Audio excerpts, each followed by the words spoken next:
I sure hope you circled Monday, August the 19th on your calendar, because that's the morning we're going to have a fantastic webinar on LinkedIn. Specifically, we're going to talk about how LinkedIn can help you drive new revenue from prospects, generate more income from your existing accounts, and keep an eagle eye on the competition. Now, let me tell you a little bit about this webinar. I promise you will come away with an arsenal of ideas, strategies, and tactics that you can begin using first thing that afternoon.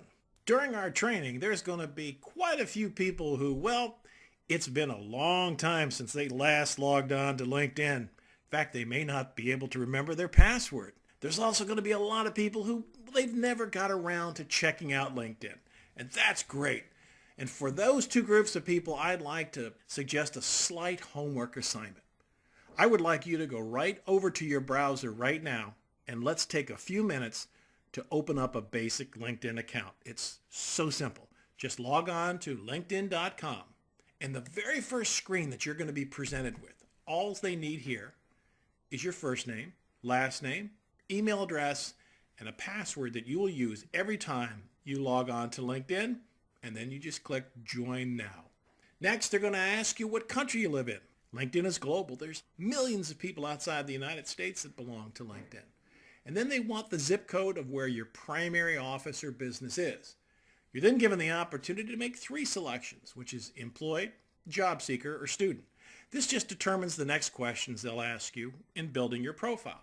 So for most of us, we're just going to click right on employed.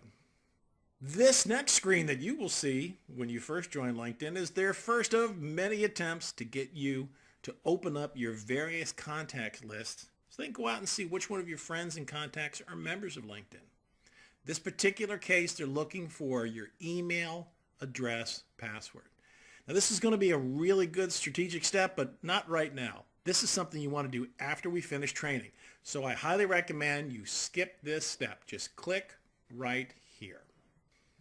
The next thing that LinkedIn is going to do is they're going to ask you if they can go look through your Facebook and Twitter contacts to see which of those social medias have members that are also contacts of yours.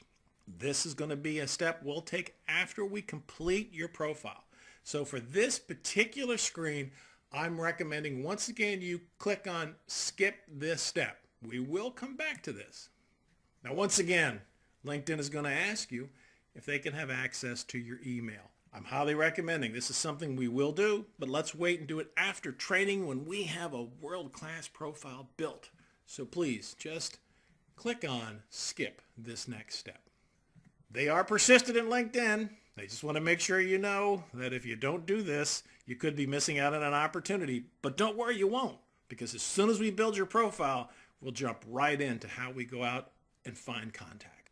Once again, you got to love LinkedIn. They're good salespeople. They don't give up. They're going to ask you to please grow your professional network. I just want you to be prepared. This is something we will do as soon as we finish building our profile. But for this particular assignment, just once again, click on over here, next step.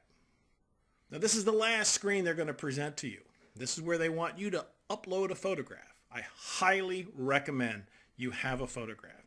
Studies have shown that business professionals who come across a LinkedIn profile that doesn't have a photo, well, they think it's amateurish. Remember, this is social media. People want to see who they're dealing with. Also, I highly recommend that your photo that you upload is a headshot, meaning from your shoulders on up. If it's you standing up or anything more than your head and shoulders, people frankly won't be able to see it. It's really only the size of a postage stamp. I don't want you to worry about having to spend any money to get a great headshot. All you need today is your smartphone or a digital camera, and it will turn out a perfect headshot for LinkedIn. That's it. That's all we need. This is going to get you started and ready for our webinar on Monday, August the 19th. I'll see you then.